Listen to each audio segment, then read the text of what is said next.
the McCormack Graduate School Centers and Institutes seminar series. This is an annual event that the McCormack Graduate School runs to get updates from the centers within the McCormack Graduate School in the College of Liberal Arts. My name is Adunya Lemmi. I'm the director of the McCormack Graduate School and associate dean here in the College of Liberal Arts. Since I joined the McCormack Graduate School, this is the second seminar series. Last year, we had 3 centers present updates and for the challenges that the centers face.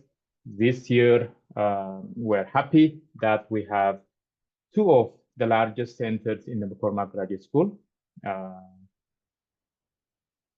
These centers established by the state legislature, different years. I'll talk a little bit about the 2 centers, but we're happy that we have 2 presenters representing the centers to talk to us on the updates on the current projects that the centers have, experiential learning opportunities for the students that the centers offer, and challenges that the centers face as they endeavor into achieving their mission, objectives, and activities that they do day to day. Let me say about the 2 centers a little bit, and then I will introduce our 2 speakers today. The first center is the Massachusetts Office of Public Collaboration. In short, it is MOPC. I'll just say a little bit in terms of what is their mission.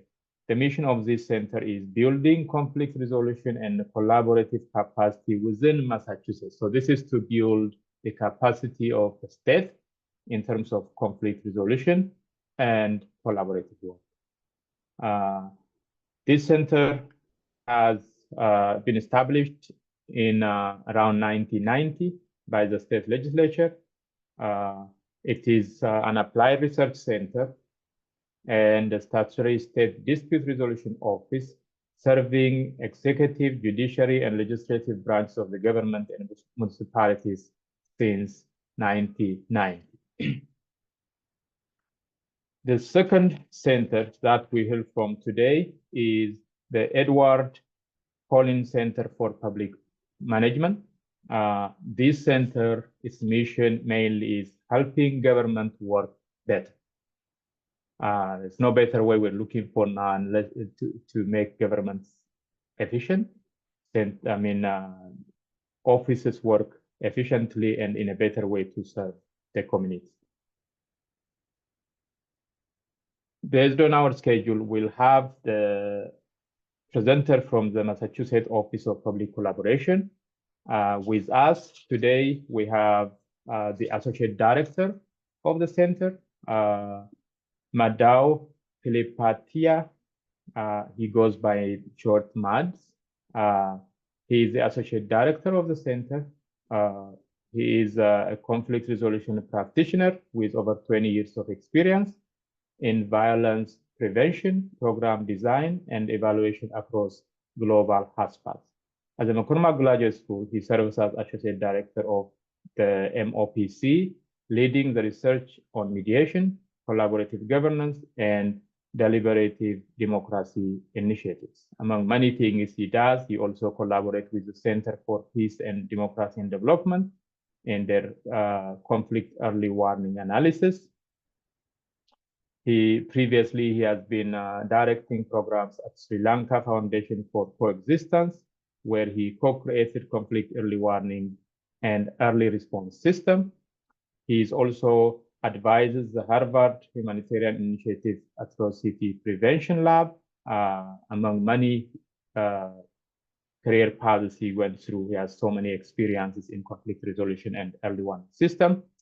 He has a master's degree in conflict resolution from Brandeis University and a BA degree from the University of Colombo. Thank you, Mads, for your work.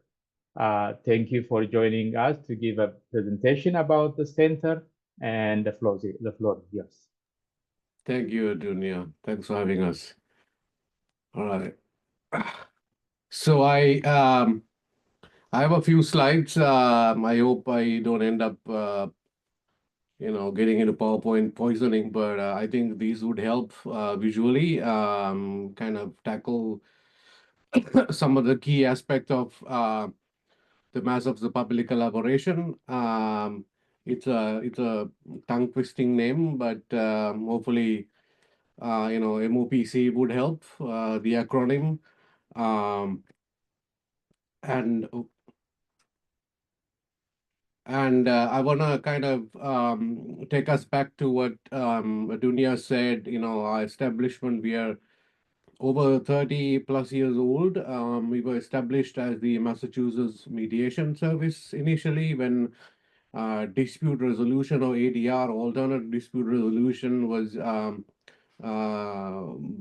first created. Part of it was under the 1964 Civil Rights Act that helped create the community mediation center infrastructure, which we are going to kind of get into a little bit more.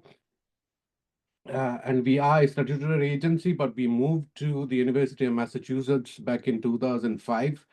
And since then, we function as a research center at the University of Massachusetts. We still retain our statutes. We have two statutes.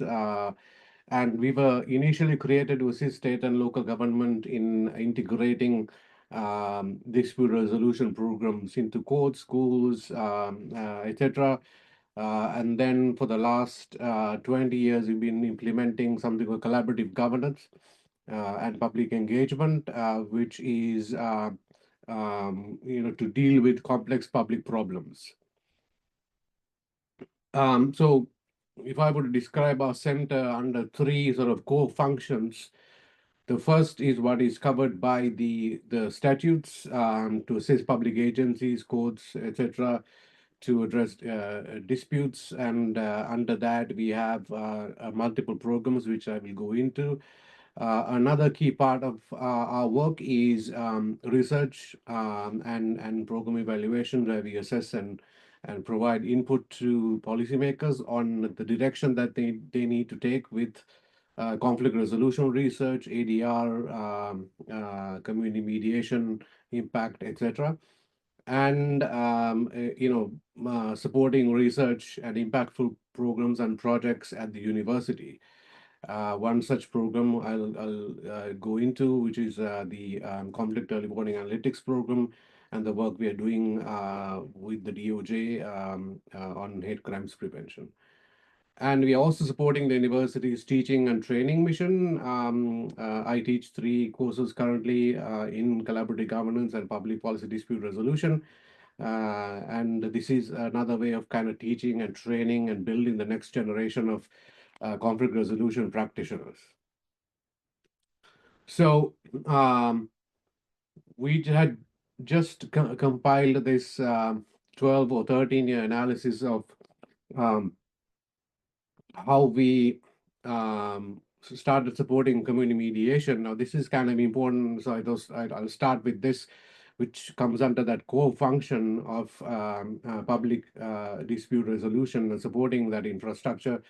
Was that community mediation was defunded back in 2008 by the trial court.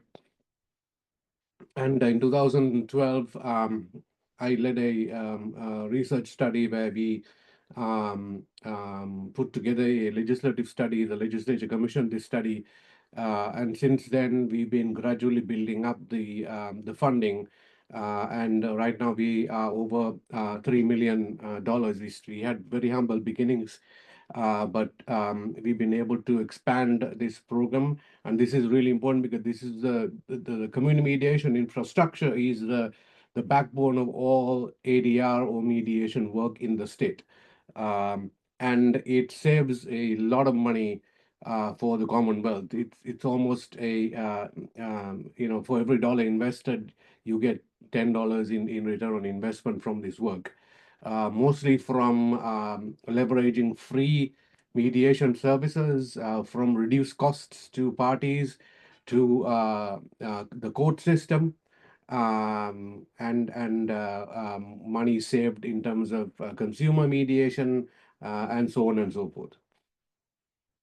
And over the years, this infrastructure has grown from only 12 full-time staff. We've been able to fund those centers to, and they're all over the state. We have about 12 right now, and increase the number of active volunteer mediators exponentially.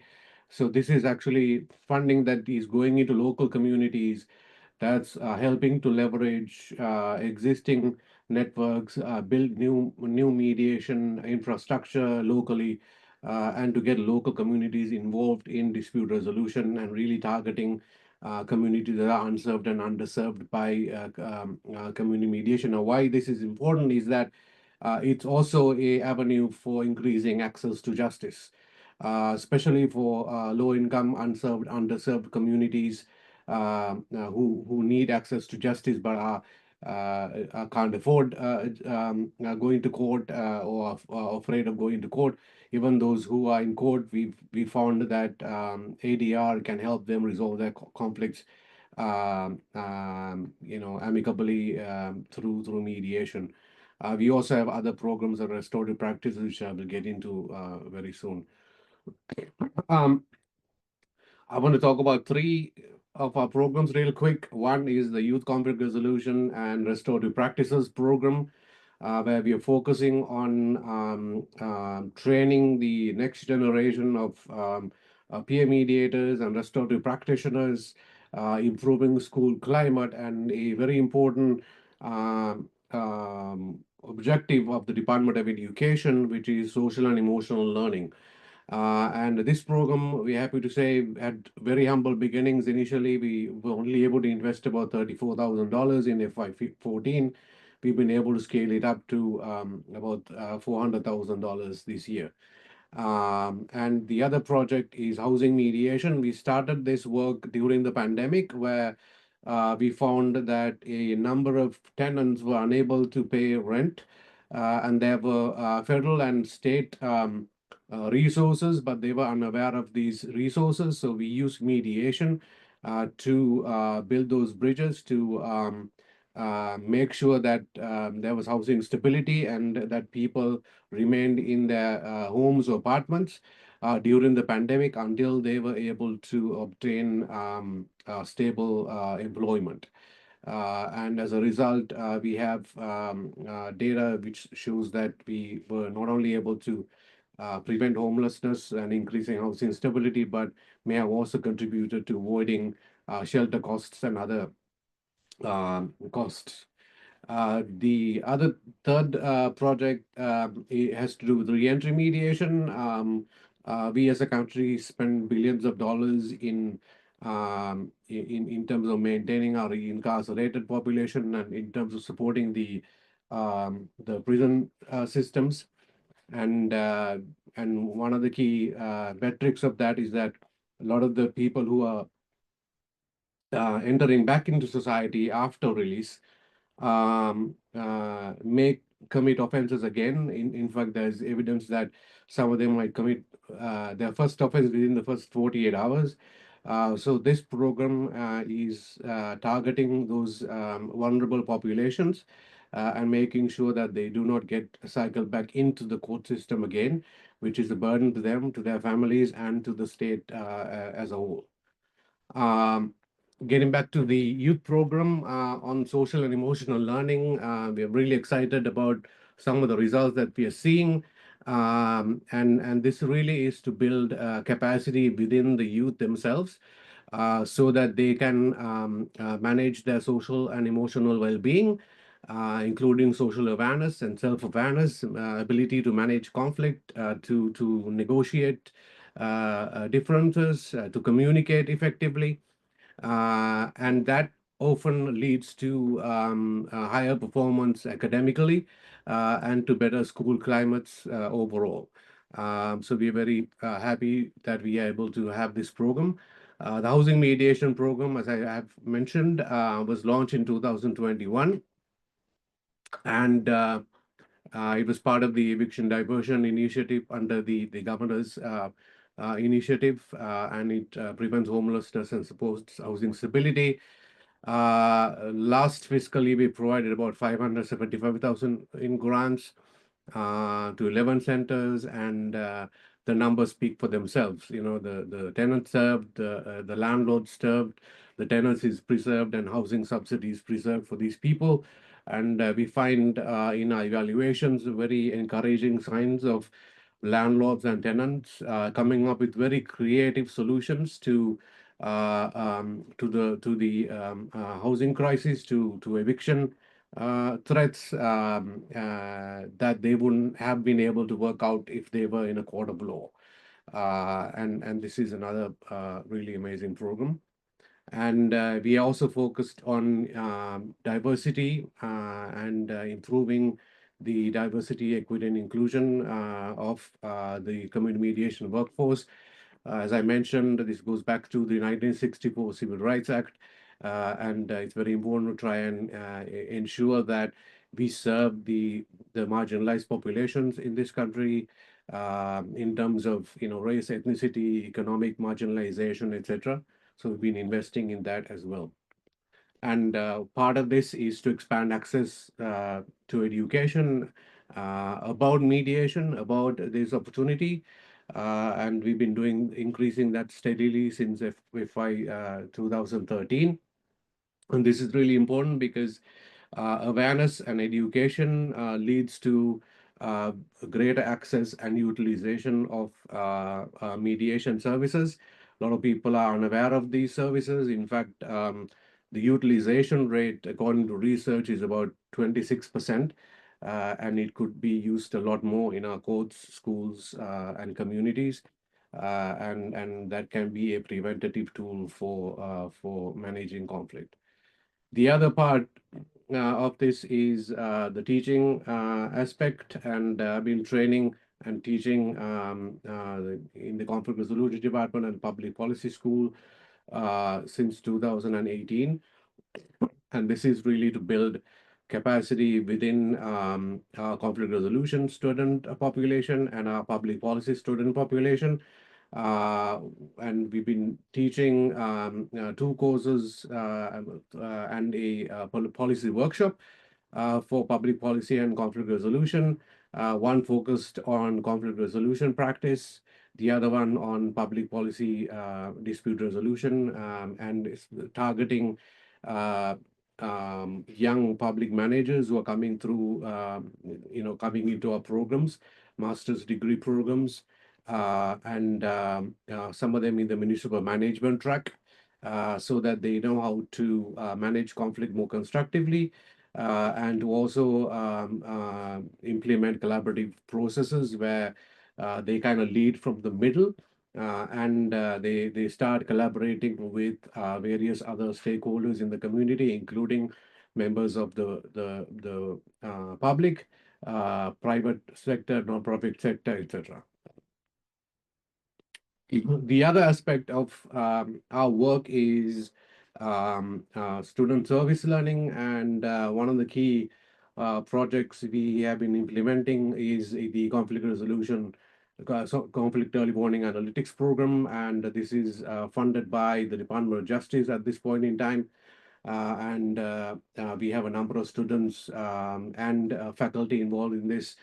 There's also Professor Karen Ross, since Darren has moved on. And one of the interesting things about this is actually we are building the first civil society-based hate crimes and hate group data collection tool, a mobile app that's operational, and we're doing this with support from the Department of Justice and in partnership with the Trust Network, which is a non-partisan national network. And our students are leading the way in this. And they are the ones who have helped develop this system. They're the ones who are doing the analytics. They put together early warning bulletins about threats to social cohesion, threats from domestic extremism, increase in hate crimes, and some of these things have made national headlines, including When we first started warning about an increase in hate crimes and hate incidents in Boston, we have actually approached by the Boston Globe to write an article on that. So Darren and I wrote that, but it all comes from this work. And it's really important to have this infrastructure now as we are looking at a challenge. Again, this might be an opportunity to talk about challenges, because as we have been observing, the focus has moved away from hate and hate group activity and domestic extremism, to looking at vandalism and other priorities have emerged. So the FBI, DHS, CP3, some of these agents who are doing political violence prevention, preventing and gathering data on hate crimes are moving away under the current administration, and that leaves a huge gap. So our efforts to build this civil society-based infrastructure for collecting this data uh, and protecting our communities, especially looking at social cohesion, is going to become even more critical over the years. And the folks who are leading this essentially are our own students. Um, And our students have actually been doing a lot of the research, but also presenting this work and analysis at various universities. In the picture at the center of this is a presentation that the students did at George Mason University. They're doing applied research on how to implement collaborative processes on actual public problems in class and in real life. And they have actually been the analytical hub of the Trust Network, providing critical early warnings to the network and its partners, which number in the 30s, including the Alliance for Peace Building, on steps to take in terms of de-escalating community tensions, reducing hate crimes and hate group activities, and also domestic extremism. Um, some of the key publications coming out of this, some of these are jointly done by myself and students and our faculty.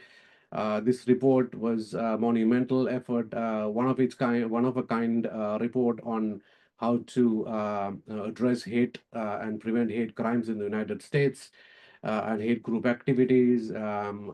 This report is making the rounds now in this field, and this is put together almost entirely by our students.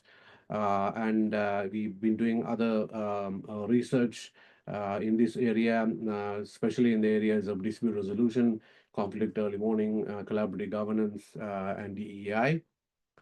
And we've also been applying for and receiving some funding.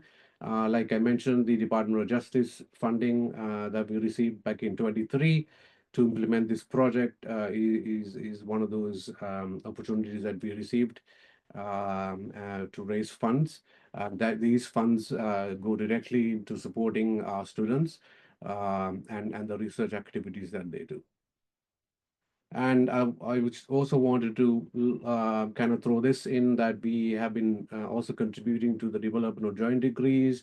We signed an MOU with the Kumamoto University. They were really interested in MOPC's model of collaborative governance and public policy dispute resolution, which ended up in a partnership with the University of Massachusetts and the Kumamoto University, and we've developed a joint degree as a result of this. And several delegations from Japan have come here, and some of our students have gone to Japan to study.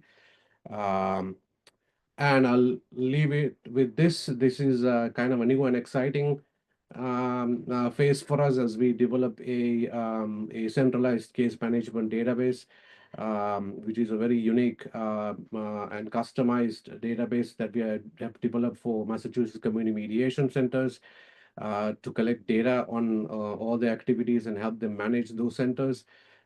This is a software as a service kind of a opportunity that we are observing that has a lot of application nationally, but this is something that MOPC has invested in and built, and this is making our data more reliable and more valid. And a number of other states have already expressed an interest in using this system. So we're actually contributing to the state of Massachusetts and the field of community mediation and mediation in general through the development of this new software. All right, that's all I have. I hope I was under time. I'll be happy to answer any questions you have.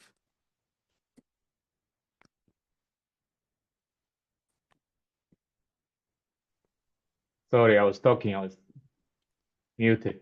Thank you, Matt. This is great. Thank you for the excellent presentation, for laying out the work of MOPC. I know this is not fair to cover everything in this short period of time. I know the amount of work, but this is great. I will open the floor for questions, comments from the audience. We'll take a couple of questions before we move to our next presentation. Any question? Anyone want to clarification? Yes. Ashak, go ahead. Yeah, I'm Ashik Mur from Jammu and Kashmir, India. So I'm very happy to learn about programs. But my concern is how we can change the mindset so that we can address the hate crimes from the roots. Yeah, that's a ongoing challenge. In the trust network, we are doing multiple things. We're working with religious organizations, religious congregations using interfaith dialogue, interfaith associations to use scripture to try and de-escalate violence, to bring sort of a spiritual understanding and finding common ground. For example, we've seen across the globe, really, and especially the United States, how when, for example, some of the synagogues were under threat, how the local churches band together and they organized kind of a vigil to protect those synagogues. So there is some organic work that's being done already.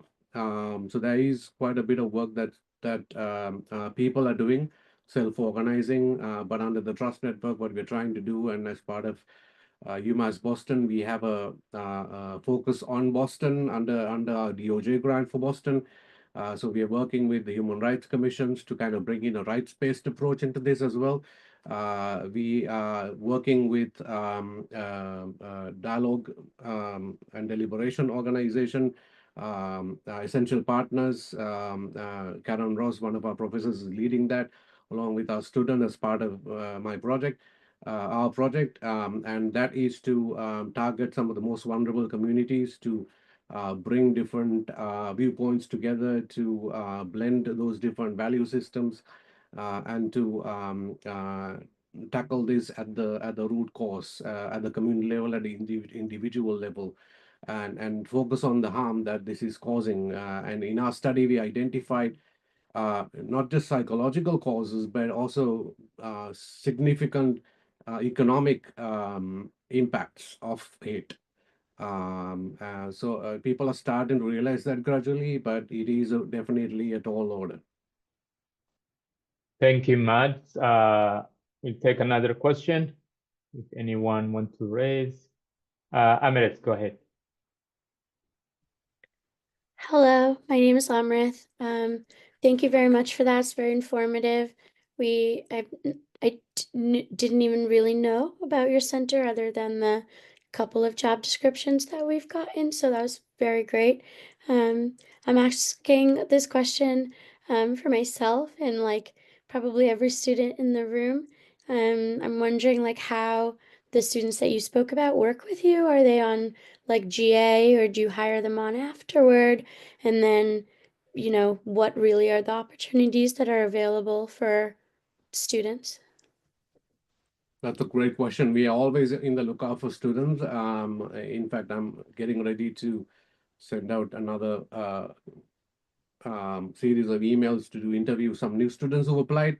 But if you see a call for applications, please do send us your application. I can drop my email in here, send an application with a CV. right now, because we are indeed looking for students to work with us in the fall, perhaps even through the summer, to do some of this research. If you are good with quantitative analysis in particular, we would want you in this team. Spatial analytics, any machine learning, any of those skills will be useful, as well as computer science and other fields. So there's really no recipe for that. Some of our students do desktop research. Some of them do high level analytics. So I'll share my email, and depending on when you're hired, it might be an hourly, it might be a GA ship, but we prefer to provide GA ships to our students, so that it takes care of them more holistically. Thank you for that question. Thank you, Matt. I just want to plug in here. There is that Matt and the MOPC helping us with an internship during the summer. That is through the NEHAN scholarship program that we offer. The announcement for that will come out probably in 1 week, so students can apply for that too. That's a summer internship program. I can take one more question before we move on. One more question. Okay. While we wait for that, I want to say thank you to Adunia for giving us the NIAN scholarship. We've attracted some really good talent through that scholarship, and I saw that Barbara was also there. She's been helping us with the student hires, so thank you so much, Barbara. Thank you as well, Barbara. Yeah, that's great. So we'll work on that for this coming summer. So we'll get more students to apply for that. Thank you, everyone. We'll move on to our second speaker. So we move from conflict resolution and mediation to efficiency. This is the Edward Collins Center for Public Management. The center is dedicated to improving efficiency, effectiveness, governance, and accountability at all levels of government, with particular focus on state and local government. Since its establishment through the state legislature in 2008, the center, based at UMass Boston McCormack Graduate School, provide a comprehensive set of service to scores of Commonwealth cities, towns, school districts, state agencies, as well as a growing number of municipalities in other states. So you can find them everywhere in the state. Now, in fact, they are going beyond the state at this time. Our speaker today for this center is the director himself. We have Michael Ward, who has been with the Collins Center since its establishment in 2008, serving as the Director of Municipal Services before becoming director in 2019. During his time at the center, his work has focused on municipal charters and local government data use. He has assisted many Massachusetts cities and towns on writing or revising their charters, and he co-founded and managed the Massachusetts Municipal Performance Management Program, which later became the Government Analytics Program. Prior to his time at the center, Mike served as a budget analyst for the town of Concord. He studied innovative urban policy in Brazil and in Singapore through a fellowship program, and he worked on numerous political campaigns, including managing the mayoral campaign in Massachusetts.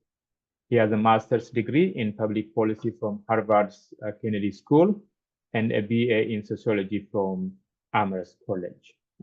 Mike, thank you so much for your work, and thank you for joining us. I really appreciate it. So the floor is yours. Thank you, Adunia. Thank you, Gifty and Mads, for setting this up, and thank you for everyone for joining. Let me just get my screen share up here. Oh, okay.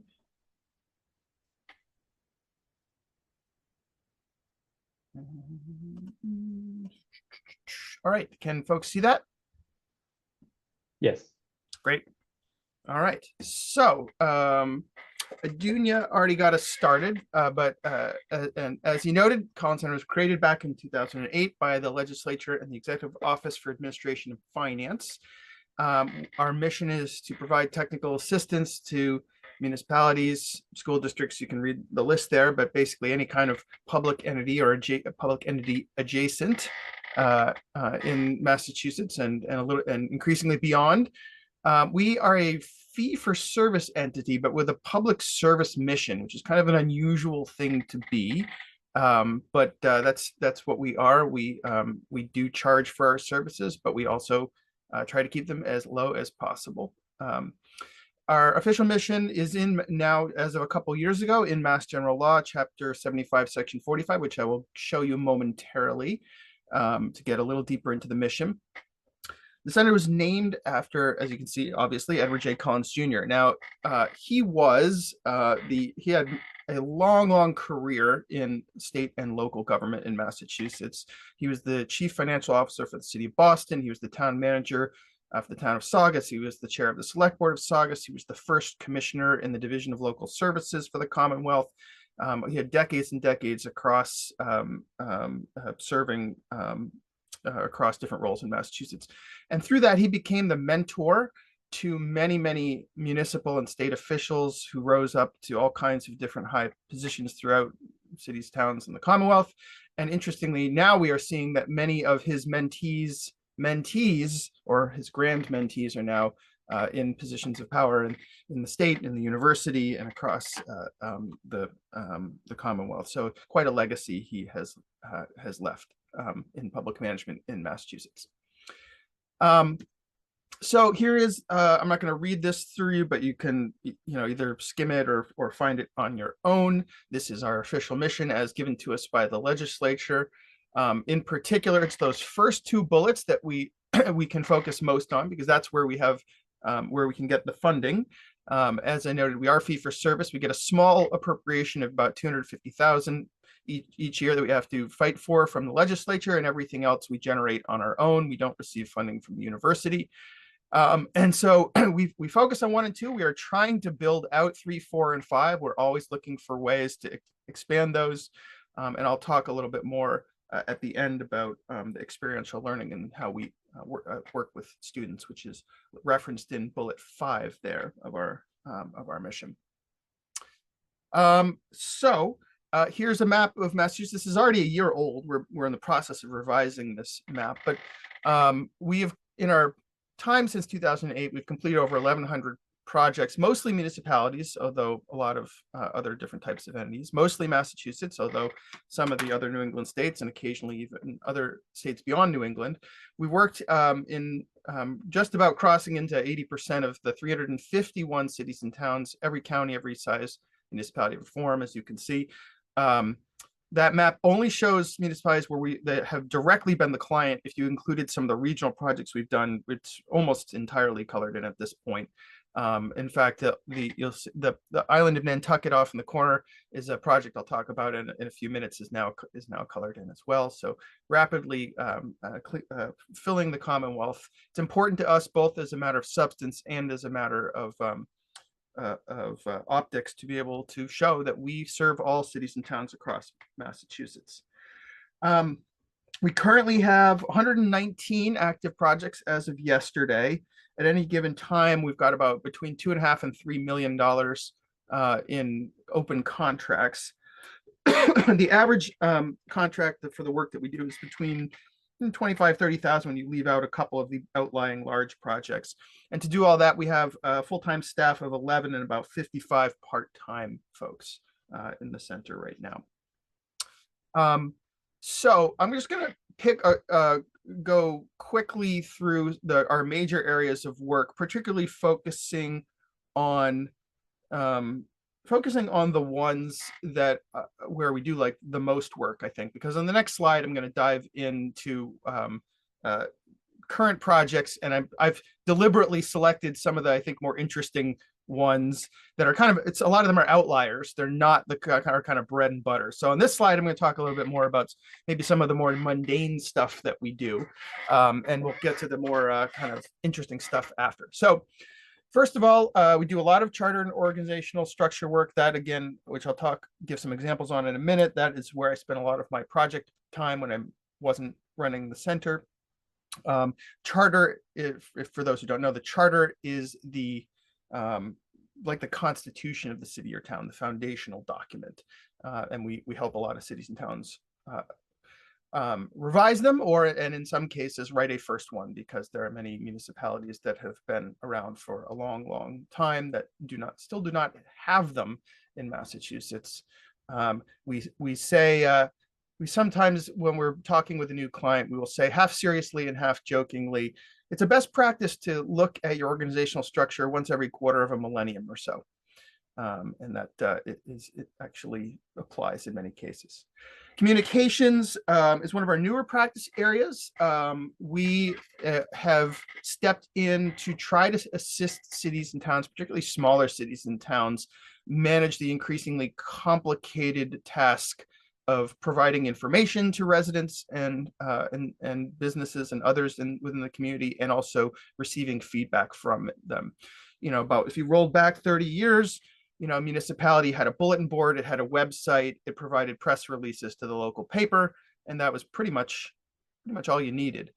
Now, some people want to communicate by email, some people want to communicate by text message, some are on Facebook, some are on Twitter, some are on Nextdoor, some want to receive mail stuff in the mail or an email, and it's gotten so complicated that most municipalities are struggling to figure out how to communicate properly. So they'll have one department will have a Twitter page, Twitter handle, another will have a huge Facebook page, and some will just be sending out paper stuff. And so we're really trying to help them inventory how they're communicating, strategize, build the resources, build the policies to communicate better with the public.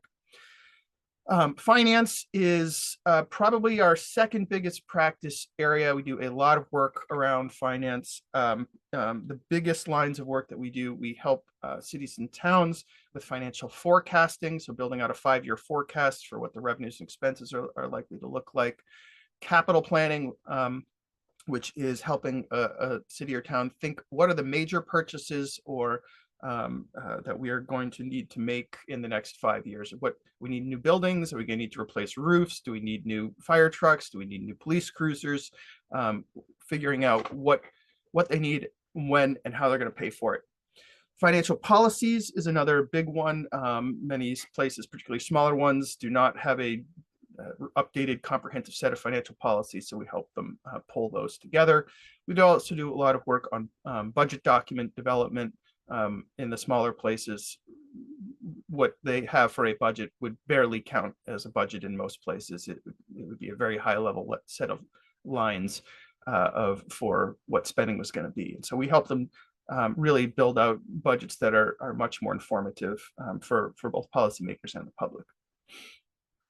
Health and Human Services is kind of a hodgepodge of different projects. I would say the biggest within that is we do what would file under accessibility. So we help a lot of smaller towns with ADA planning.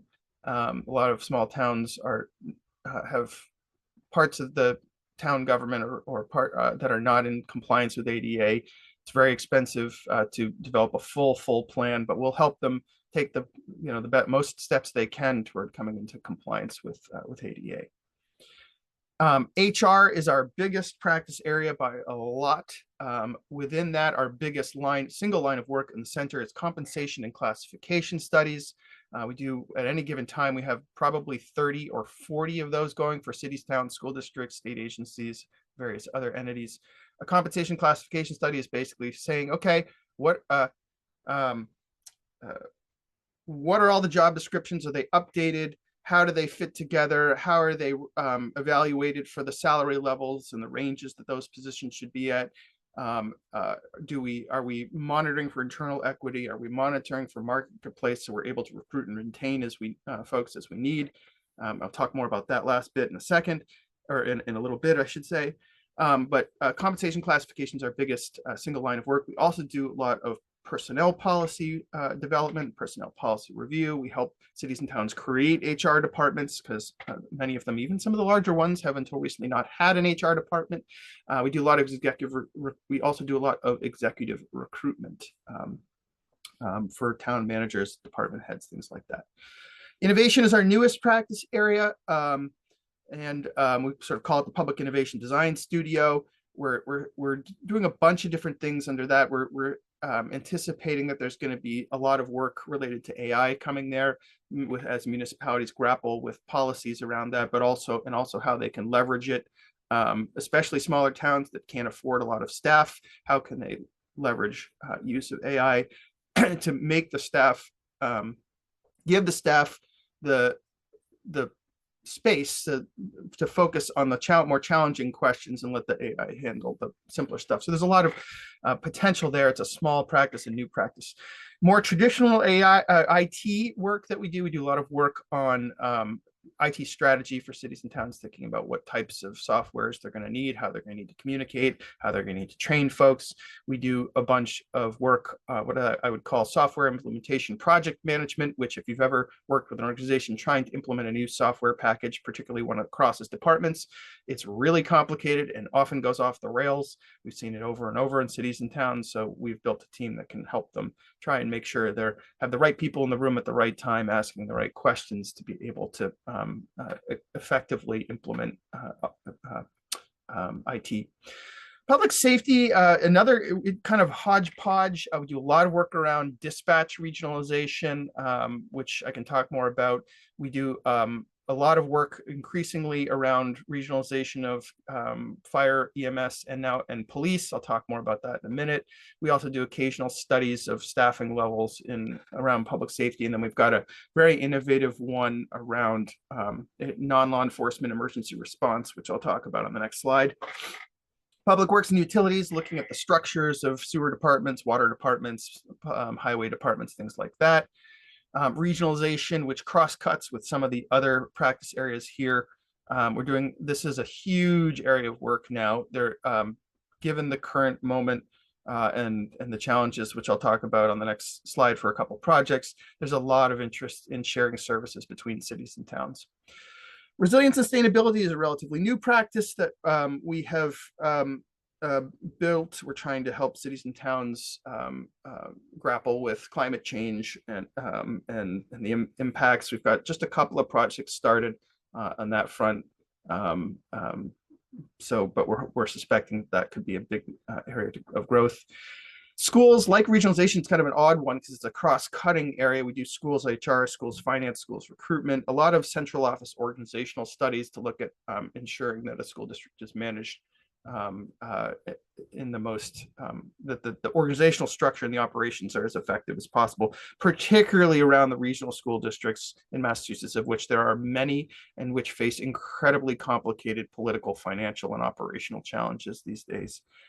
A lot of work trying to help them think through how to even keep going, letting alone improve. The last one I'll mention is workplace development, which we do a lot of professional development and trainings.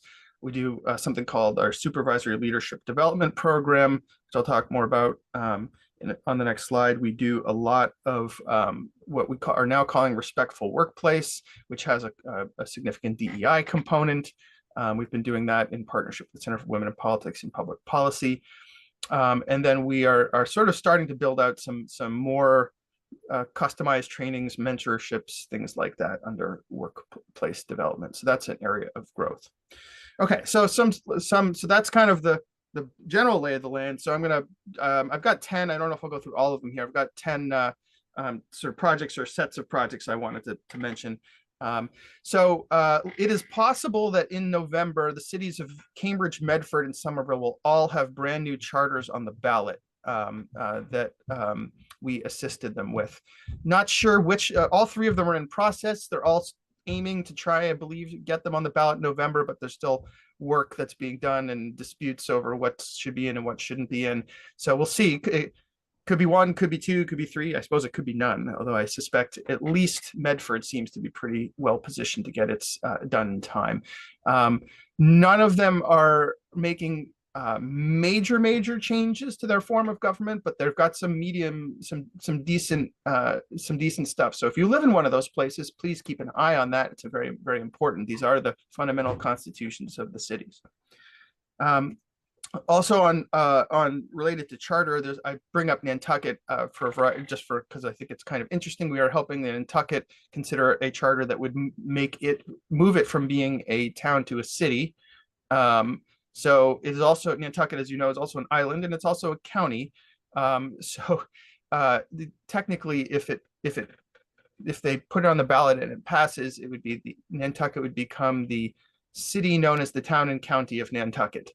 That's a really interesting political one as they decide what form of government they want to have, a city or town.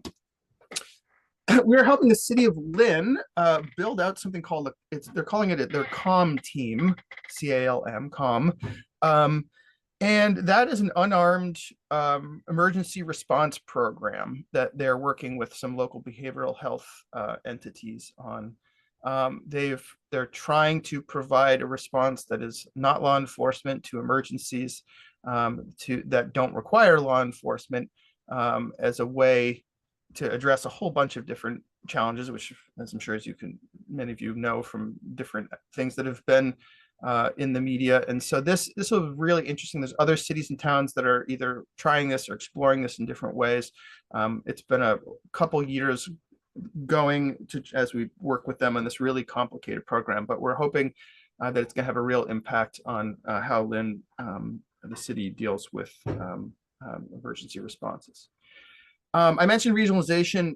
So in Southern Berkshire County, we've got about 15, maybe up to like 17 different towns that are struggling to provide emergency medical services. So ambulance response times have been going up and up and up. If you live in Southern Berkshire County, it's dangerous. It's not effective. It's not serving the public. They can't afford to run these individually. They're having trouble finding paramedics and EMS. So they've asked us to put together a big study to see whether it's possible to build a regional entity that provide emergency medical services to that whole part of the Commonwealth, which is mostly very tiny towns. Somerville Basic Income Pilot Program Implementation Study. I saw Susan Crandall on at one point. I saw Amrith was on at one point. And so we, in partnership with them and the Center for Social Policy, we have been helping for the last few years the city of Somerville implement and evaluate a basic income pilot program focused on the housing unstable population in the city. It's been the funding has been going out for about 9 months now. There's 3 more months of funding. We've have completed 1 round of surveys, or in the middle of 1 round of interviews. There'll be a final round of surveys, and then there'll be a summary of how that's pulled together. For the city of Holyoke, we're doing a study of their payment in lieu of taxes program, looking at what nonprofits that own property are contributing to city services. It was just in the news recently that after a presentation to the mayor and city council. It's a really interesting look at whether there are missed opportunities for organizations that should be supporting the city to do more to support the city. We've been at one point, when our municipal performance management program had about 40 cities and towns in it, has now dwindled down to 1, but it's great that we are still going with the city of Woburn. We've been providing analytical support to them for 14 years, helping now our second mayor there use data to understand what's going on in city government and evaluate it and help improve it. This is something we hope to reboot in other places as well, but we've still got one going 14 years later. Last couple here, the Executive Office of Aging Independence, used to be called EOEA, so just changed its name there, has provided us funds to assist councils on aging around Massachusetts. So local councils on aging in implementing hybrid technology. This came post-pandemic, and it's been great to work with dozens of COAs to help them figure out how to deliver services remotely and digitally. This one just started a couple months ago. We are helping the Commonwealth's Federal Funds and Infrastructure Office do a tour around the state to hear from municipalities what technical assistance they need, what grants, federal grants they're trying to apply for. We have coordinated for them so far stops in Worcester, Haverhill, and Brockton. There's one in Boston in a few weeks. And then there's, I think, 7 or 8 more we've got on the books in the coming months. All of that is going to help us develop a gap analysis of where cities and towns need additional technical assistance. And we are also in talks with them about a much larger project to directly provide that technical assistance to cities and towns.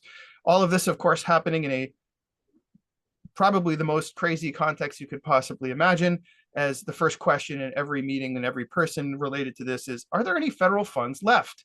And they keep assuring us that many of at least the longer running core programs, things that touch basic infrastructure like bridges, are still going on, even if a lot of things have been cut or are on pause. So it's been a challenging one to sort of navigate, but an interesting one. And then lastly, I referenced this thing that we have built initially in partnership with UMass Amherst and the Mass Municipal Association, but we've sort of been taking it over more definitively ourselves, and we've been offering this program to different municipalities, to groups of municipalities, to other entities, including parts of the university itself, which is it's a short series of courses designed to help those who've been recently promoted or I guess who've been promoted a long time ago, but never received any training in how to manage people, in how to manage folks. So because obviously you can be really good at doing something and struggle to manage someone else doing that same thing. There's a lot of skills that are different there. And so we can build that out. So just to end the slides on a sort of fun note, because so you know, what kind of people sometimes wonder, like, what's the work like? What are the kind of people who like to do this work? It's all kind of, a lot of it's behind the scenes and kind of sort of in the mundane operational aspects of local government. And so I saw this meme once and it really spoke to me as kind of capturing some of what we do. The record player does not work, but could be fun to fix. Sometimes that feels like what we are doing. So I'm going to stop the slides there, and then if you want, Adunia, I can address the 2 questions, or we can go to Q&A and I can address them during them. I don't know how, however you want to do it. I don't know what makes the most sense. Thank you, Michael, for the great presentation. I will open the floor for questions, and we'll see what kind of question comes up. So the floor is open. Any question you have for Mike for the operation activities of the polling center in terms of their drive to address municipalities' efficiency, effectiveness, and governance. I'm trying to make the view so I can see everyone. Okay, yeah, great. Thank you, Mike. Again, any question for Mike? I'd like to say thank you. I truly appreciate that information that I received. I do have a question. Is there a way for me to receive a list of those services and programs? Mm-hmm. Yeah, is there something specific you're interested in, or just generally? Because I can take the slide from the chat, or I can point you to our website, which is a little outdated, but still has a good, pretty close list. So I just wanted a general list. I've seen a couple of things like on there, like workplace development, a couple of different things that I think that would be of interest to the library. Okay, let me I'll put my email in the chat. Feel free to shoot me an email. Thank you. Mm-hmm. Thank you. Any other question? I have one question each for both of you. If there is no other question, while you are here, Michael, let me ask you a question. So you listed all these areas which requires different expertise of people. There is finance, there is communication, there is IT, there is HR. So how do you handle getting people to do all these different kind of areas in one center? This is like, you need 10 centers to do this. No, thank you. It's a good question. I didn't really touch on our staffing model. So other than this, we have a small set of, about, it varies from time, but about 10, we'll call it, full-time folks, many of whom are what we have a position called public services manager. And those are folks who have served in various roles in municipal or state government. They've been an assistant town administrator, they've been a city clerk, they've ran a department, but they're also got a sort of good general sense of a couple of different practice areas. So they can, they can speak comfortably, they can work on projects in a bunch, in 3 or 4 different really broad subject areas. Then within we have a huge pool of part-time folks, some of whom are what we call kind of management analysts, part-time doing, sort of data work and research on projects. But the bulk of our part-timers are what we call at the center associates. And the bulk of them are retirees from municipal and state government. So what we are constantly doing is keeping an eye out because we have a huge network in the field, former employees, clients, et cetera. And so we're always keeping an eye out, okay, we don't currently have a retired police chief. So what police chief's retiring soon that we know has similar values to us, has a similar perspective to us, who might be interested with consulting work. And when we see, they're approaching retirement, they've announced they're retiring, we will approach them and say, hey, your decades of institutional knowledge really needed in the field right now. And we'd love to bring you on part-time to provide your expertise. So we do that with finance directors, HR directors, we do it with IT folks. And it's a way for them to kind of keep a toe in the field that something they've been passionate about for a long time. It's a way for us to keep that institutional knowledge in the field. It's a way for us to keep that, to bring expertise to us in a part-time way. So it works out well for everyone to be able to kind of lean on experts like that. And one of the things I forgot to mention, which because I guess it was part of one of the challenges we face, which is a challenge that our clients is because of a challenge our clients are facing, is recruitment and retention. As with a lot of industries, there was a wave of retirements, as a generation aged out. The pandemic kind of paused that as people didn't want to quite leave. But then after, as the pandemic receded a bit, the wave picked up, and there's just been such a huge exodus of expertise out the door in local government and in state government. And there have been not enough people who have been entering the field. There's not enough rungs in the municipal government ladder, to be honest, for people to kind of build the experience to get into those higher positions. So it's gotten really hard in local government to recruit and to retain the folks that they need to do the work. So I say that for 2 reasons. One, because it's a challenge we face. We're working on a project. The town manager is the primary point of contact, and it's also wearing 15 other hats. And then she decides to retire. And now they have a part-time interim town manager. And so it's hard for us on the work side. But I also say it because it's an opportunity for anyone who's looking to make a difference in their community, to get active in their local government, to consider a career in local government. It's a really wonderful career. You can make a difference in your community. Local government is where the rubber meets the road.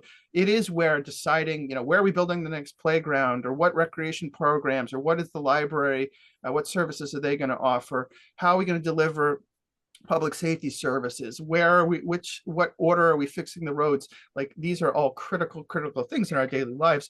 And there's an opportunity for people to go into those careers because there's a lot of vacancies and it's tough to find those positions. So Thank you, Michael. Yeah, that's great. Thanks so much. Mads, let me go back to you to just highlight on your research area. So the area is conflict resolution, mediation. You do research, and then you mentioned about collecting data. My job was before coming here is data collection, doing research, data analysis, right? But this area is a little bit difficult. the conflict resolution mediation area is difficult to collect, and some of the information is maybe private, sensitive, personal. And how do you manage to collect data for your research for the area that you're working? Yeah, that's a great question. One of the things that we try to avoid is collecting personal identifying information.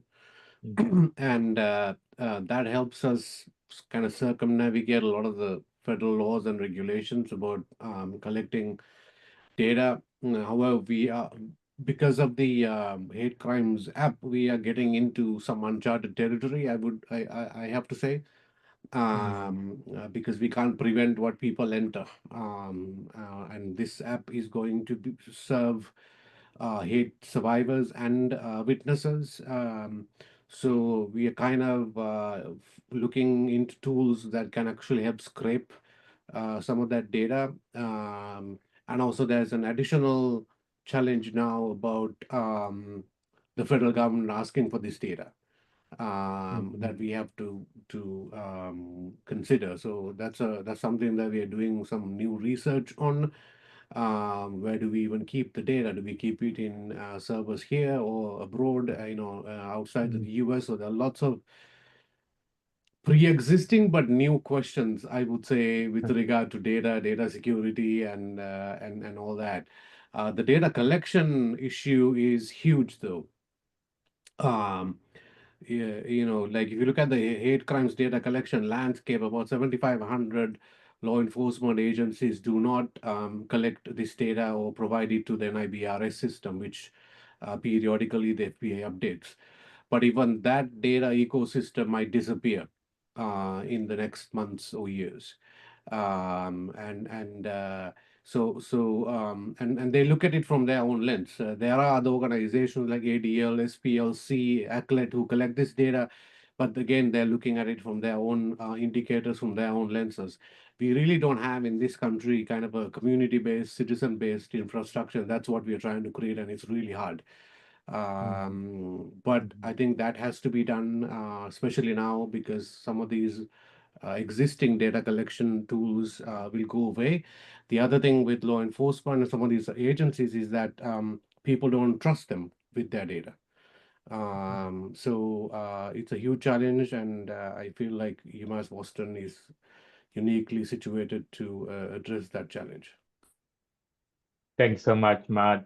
We have one question from Wei-Chun. Wei-Chun, go ahead. Thank you. I have a question for Michael. Yeah, and thank you for your information. And I'm wondering that if there are kind of G opportunities for international students who are not funded anymore.